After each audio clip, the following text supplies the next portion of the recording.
আসসালামু আলাইকুম গাইস, আজকে আমরা রান্না করতেছি মুগ ডাল দিয়ে গরুর চর্বি। আমি মশলাটা কষিয়ে নিয়েছি, সাথে চর্বিও কষিয়ে নিয়েছি। এখন আমরা আগে থেকে মুগ ডালটা সিদ্ধ করে রেখেছি, ওইগুলো দিয়ে দেব কষানো চর্বির ভিতর।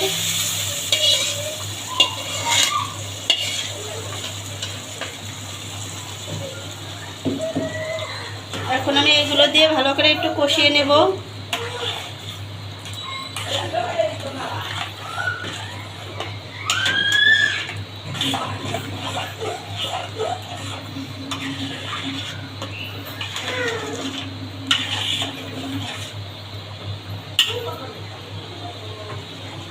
এখন আমি ঢাকনা দিয়ে ঢেকে দেবো কিছুক্ষণ জাল হওয়ার জন্য।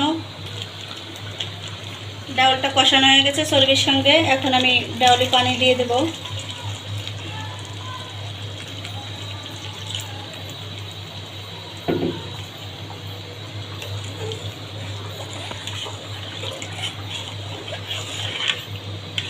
এখন আমি জোরে জাল দিয়ে ডাউলটা কমিয়ে নেব। পানিটা যেহেতু কাঁচা পানি, সেহেতু আমি অনেকটা পরিমাণ কমিয়ে নেব।